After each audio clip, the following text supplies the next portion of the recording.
നമസ്കാരം. എങ്ങനെയാണ് ശരത് ലാലുമാരെയും കൃപേഷുമാരെയും കോൺഗ്രസ് സൃഷ്ടിച്ചെടുക്കുന്നതെന്നറിയും? അതിനൊരു ഉദാഹരണമാണ് ദേ ഈ ദൃശ്യം. കഴിഞ്ഞ ദിവസം കാലിക്കറ്റ് സർവകലാശാലയിലെ ഡി സോൺ കലോത്സവവുമായി ബന്ധപ്പെട്ട് SFI പ്രവർത്തകരെ KSU MSFുകാർ വളഞ്ഞിട്ട് ആക്രമിക്കുകയാണ്. പ്രത്യേകിച്ച് ഒരു കാരണവുമില്ല. കാലിക്കറ്റ് സർവകലാശാലയെ യൂണിയൻ ഇത്തവണ KSU MSF സഖ്യത്തിന് ഏറെ വർഷത്തിന് ശേഷം കിട്ടിയപ്പോൾ അവിടെ അവരുടെ അപ്രമാദിത്വം കൊണ്ടുവരാനായിട്ട് SFIക്കാരെ തെരഞ്ഞു പിടിച്ച് മർദ്ദിക്കുകയാണ്. ഇത്രയും കാലം കാലിക്കറ്റ് സർവകലാശാലയിലെ യൂണിയൻ ഭരണം SFIയുടെ കയ്യിലിരുന്ന സന്ദർഭത്തിൽ ഒരു കലോത്സവത്തിനും ഇതുപോലുള്ള ദൃശ്യങ്ങൾ നിങ്ങൾ കണ്ടിട്ടുണ്ടാവില്ല. പക്ഷേ ഭരണം കിട്ടിയപ്പോൾ തിണ്ണമെടുക്കുക, പക്ഷെ അവിടെ യൂണിയൻ ഭരണം കിട്ടിയപ്പോൾ തിണ്ണമെടുക്ക് കാണിക്കണ്ടേ? ആ തിണ്ണമെടുക്കിന്റെ ഭാഗമായിട്ടാണ് രണ്ട് സംഘർഷ ദൃശ്യങ്ങൾ. ഇതിൽ രണ്ടിലും KSU നേതാക്കന്മാർ, പ്രത്യേകിച്ച് ശരത് ഗുരുവായൂരിനെ പോലുള്ളവർ കമ്പിപ്പാറയും കുറുവടിയൊക്കെ ഉപയോഗിച്ച് SFI പ്രവർത്തകനെ മൃഗീയമായി തല്ലിച്ചതക്കുകയാണ്. പക്ഷേ നമ്മുടെ നാട്ടിൽ വാർത്തകളില്ല.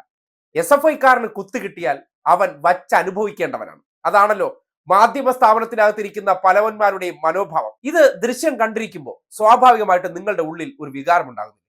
ഒരാളെ അകാരണമായിട്ട് SFIക്കാരനായതുകൊണ്ട് ആ പരിപാടിയിൽ പങ്കെടുക്കാൻ വന്നതിന്റെ പേരിൽ തല്ലിച്ചതക്കുകയാണ്. അപ്പോൾ എന്താണ് നമ്മുടെ ഉള്ളിൽ ഉണ്ടാകുന്ന വികാരം? തിരിച്ച് രണ്ട് പെടപ്പീര് കിട്ടണമെന്ന് ഉള്ളിൽ തോന്നുന്നില്ലേ? അതൊക്കെ തന്നെയാണ് ശരത് ലാലും കൃപേഷുമാർ ഈ നാട്ടിൽ ഉണ്ടാകാനുള്ള കാരണം. അങ്ങനെ പറയാൻ കാരണം ആ കേസുമായി ബന്ധപ്പെട്ട് എങ്ങനെയാണ് ശരത് ലാലും കൃപേഷും ഉണ്ടായത്?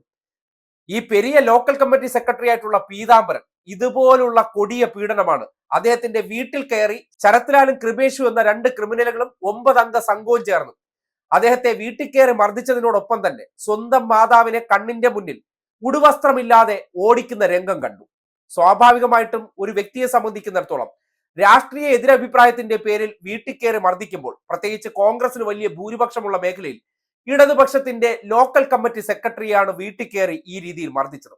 അതിനുശേഷം ആശുപത്രിയിൽ പോയിട്ട് തിരികെ വരുമ്പോൾ നഗരമധ്യത്തിൽ വെച്ച് വീണ്ടും മർദ്ദിക്കുകയാണ്. സ്വാഭാവികമായിട്ടും ഇതേ ദൃശ്യം നിങ്ങൾ കാണുന്നില്ലേ? ഈ ദൃശ്യം കാണുമ്പോൾ അടി കൊടുത്തവൻ ചിലപ്പോൾ മറന്നു പോകും, അവന് തമാശയായിരിക്കും. പക്ഷെ അടി കൊണ്ടവനെ സംബന്ധിക്കുന്നിടത്തോളം മുറിവേൽക്കുന്നവനാണല്ലോ. അവന് രണ്ട് കാര്യം ചെയ്യാം: നിയമപരീക്ഷയുടെ ഭാഗമായിട്ട് പോകുന്നവരും പിന്നെ വ്യക്തിയുടെ രീതി അനുസരിച്ച് അയാൾക്ക് ഏറ്റ മർദ്ദനത്തിന്റെ പ്രകോപനം അത് ഏത് രീതിയിൽ പ്രകടിപ്പിക്കുന്നു എന്നുള്ളത് ഒരു വ്യക്തിയെ സംബന്ധിക്കുന്നിടത്തോളം അവരുടെ താല്പര്യമാണ്. അങ്ങനെയാണ് ഈ നാട്ടിൽ കൃപേഷും ശരത് ലാലും ഉണ്ടായത്. സ്വന്തം മാതാവിനെ ഉടുതുണിയില്ലാതെ ഓടിച്ച, വീട്ടിൽ കയറി രണ്ട് കൈയും തല്ലി ഓടിച്ചവരെ തിരിച്ച് പ്രതിരോധിച്ചപ്പോൾ സ്വാഭാവികമായിട്ട് ജീവൻ നഷ്ടപ്പെടുന്ന സാഹചര്യം ഉണ്ടാകാൻ പാടില്ലാത്ത സംഭവമാണ്. ആരുടെയും ജീവൻ എടുക്കാൻ പാടില്ല. പക്ഷെ ഇതുപോലുള്ള തോന്നിവാസങ്ങൾ വീണ്ടും വീണ്ടും കാണിച്ചാൽ, നിങ്ങൾ ഹക്കിനെയും മിഥിലാജിന്റെയും കാര്യം കണ്ടതാണ്. വെഞ്ഞാറമൂട് രണ്ട് DYFI പ്രവർത്തകരെ യൂത്ത് കോൺഗ്രസുകാർ ചെയ്ത മൃഗീയമായ സംഭവം. ഇപ്പോ കാലിക്കറ്റ് സർവകലാശാലയ്ക്കകത്ത് ഈ രീതിയിലുള്ള തോന്നിവാസം നടത്തിയിട്ട് ആംബുലൻസിൽ എസ്കേപ്പ് ആവുന്ന ദൃശ്യം നമ്മൾ കണ്ടതാണ്. അതായത് കേരളത്തിൽ ഒരു ക്രിമിനൽ പ്രവൃത്തി മറ്റൊരു വിദ്യാർത്ഥി സംഘടനയിലുള്ളവരെ കയ്യേറ്റം ചെയ്തതിന് ശേഷം ആംബുലൻസിൽ കയറി പോകുമ്പോൾ സെൽഫി ഇടുകയാണ്. എന്തോ വീരോചിത പ്രവർത്തനം ചെയ്ത പോലെ.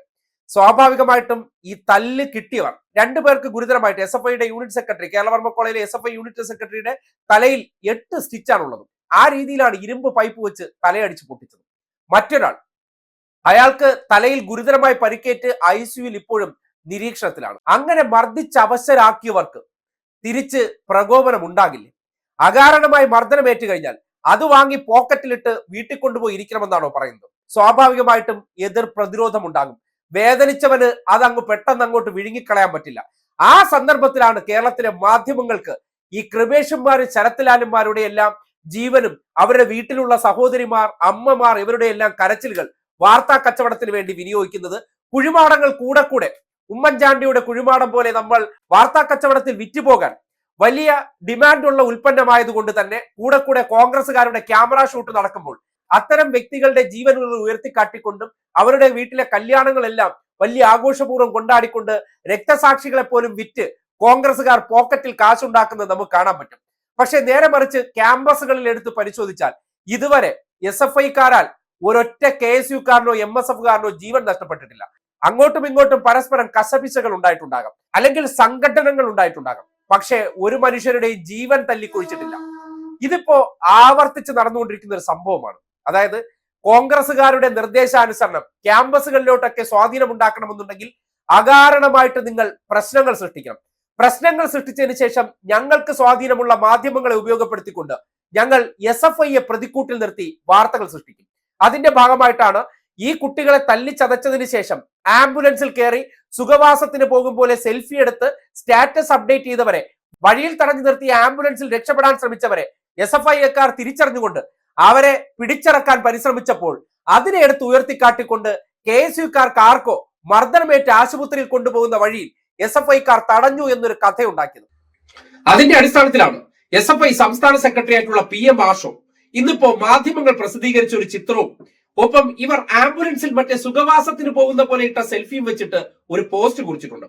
അതിലൊരു വാചകം ദേ നോക്കി. ചിത്രം 1, ഇന്നത്തെ മാതൃഭൂമി വാർത്ത നോക്കൂ. അതിൽ 2 സംഘടനകൾ കൊടുത്തിട്ടുണ്ട്. ആ സംഘടന ദൃശ്യങ്ങൾ, ഒന്ന് ഒരു വിദ്യാർത്ഥിയെ വളഞ്ഞു നിന്ന് കുറച്ചു പേർ മർദ്ദിക്കുന്നതാണ്. രണ്ടാമത്തെ ചിത്രം ഒരു ആംബുലൻസിൽ മറ്റു കുട്ടികൾ നിന്നിട്ട് അതിനെ തടയാൻ ശ്രമിക്കുന്ന ദൃശ്യം. അതിനെ സംബന്ധിച്ച് ആഷയുടെ പോസ്റ്റ് ഇങ്ങനെ: SFIക്കാരെ വളഞ്ഞിട്ട് തല്ലുന്നത് വിദ്യാർത്ഥി സംഘടനവും ആരെന്നും പോലും വ്യക്തമല്ലാത്ത CCTV ഫുട്ടേജ് SFI അക്രമവുമാവുന്ന നിന്റെയൊക്കെ ഒലക്കമ്മേലെ മാധ്യമധർമ്മമുണ്ടല്ലോ, അതിന്റെ ക്ലാസ് കേൾക്കാൻ സൗകര്യമില്ലെന്നാണ് ആവർത്തിച്ച് പറയുന്നത്. ഒന്ന് പോടാപ്പ 4-ാം തൂണ് എന്നാണ് ആ പോസ്റ്റ് പറയുന്നത്. ആ മർദ്ദിക്കുന്ന ദൃശ്യത്തിന്റെ അടിക്കുറിപ്പൊന്ന് ശ്രദ്ധിച്ച്.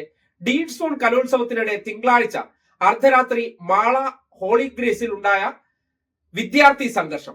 SFIക്കാരെ തല്ലിയാൽ അത് വിദ്യാർത്ഥി സംഘർഷം, തിരിച്ചായാൽ അത് SFIയുടെ ക്രിമിനലിസം, ഗുണ്ടായിസം. അതായത് KSUക്കാരെ ഈ നാട്ടിൽ അവർ ചെയ്യുന്ന പ്രവർത്തനങ്ങളെയെല്ലാം ഗാന്ധിയൻ ക്രിമിനലിസം, ഗാന്ധിയൻ ഗുണ്ടായിസം എന്ന രീതിയിലൊക്കെ അതൊക്കെ അങ്ങ് നൈസായിട്ടും വളരെ സാധാരണമായിട്ട് പറയുന്ന രീതിയിൽ ഒരാവേശവുമില്ലാതെ ഒരു സംഭവം നടന്നു എന്ന രീതിയിൽ പറഞ്ഞു വെക്കുമ്പോൾ SFIയുടെ വിഷയത്തെ ഇവരുടെ ആവേശം മുഴുവൻ അതിനകത്തേക്ക് കുത്തി നിറച്ചുകൊണ്ട് ചെയ്യുന്നത് ഗുണ്ടാ പ്രവർത്തനം, ക്രിമിനലിസം എന്ന് വരുത്തി തീർക്കാൻ ശ്രമിക്കുമ്പോൾ 2 സംഘടനകളോട് എങ്ങനെയാണ് കേരളത്തിലെ മാധ്യമങ്ങൾക്കുള്ളിൽ കുത്തി നിറച്ചിരിക്കുന്ന കോൺഗ്രസുകാരും സംഘപരിവാർ മനസ്സുള്ളവരും ഒരു വിദ്യാർത്ഥി സംഘടനയെ കോൺട്രൈസ് ചെയ്തുകൊണ്ട് വ്യാജ വാർത്തകൾ സൃഷ്ടിക്കുന്നത് എങ്ങനെയെന്ന് ബോധ്യപ്പെടുത്തുന്നുണ്ട്.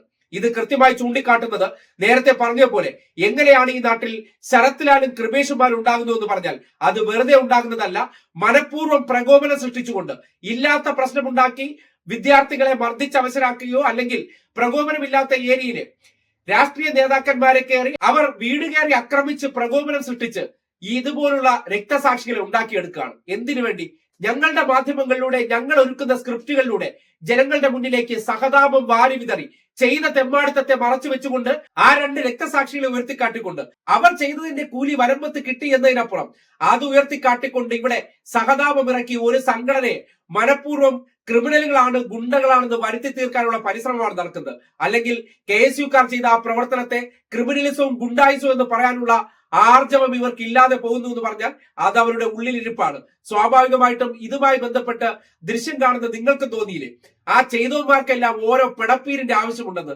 അത് ചെയ്യുന്ന വിദ്യാർത്ഥികൾ ഏത് രീതിയിൽ അത് ഉൾക്കൊള്ളുന്നോ അല്ലെങ്കിൽ ഏത് രീതിയിൽ അവർ തിരിച്ചു പ്രതികരിക്കുന്നോ അതിലുണ്ടാകുന്ന സംഭവവികാസങ്ങളെ നാളുകളിൽ എന്തെങ്കിലും അനിഷ്ട സംഭവങ്ങൾ ഉണ്ടാകുമ്പോൾ ധീരജ് രാജേന്ദ്രന്റെ ജീവൻ എടുത്തതിന് ശേഷം അതിനെ സംബന്ധിച്ച് മാധ്യമങ്ങൾ ലഘൂകരിച്ച് വാർത്ത കൊടുക്കുകയും ആ വാർത്തകൾ വായിച്ചതിന് ശേഷം പ്രതിക്ക് ഇപ്പൊ തന്നെ ജാമ്യം കൊടുത്തിരിക്കുന്ന നമ്മുടെ നാട്ടിലെ ചില വിശുദ്ധ ജഡ്ജിമാരെല്ലാം ചേർന്ന് ചാപ്പ കുത്താൻ ശ്രമിക്കുമ്പോൾ സ്വാഭാവികമായിട്ട് പ്രതിരോധങ്ങൾ ഉണ്ടാകും.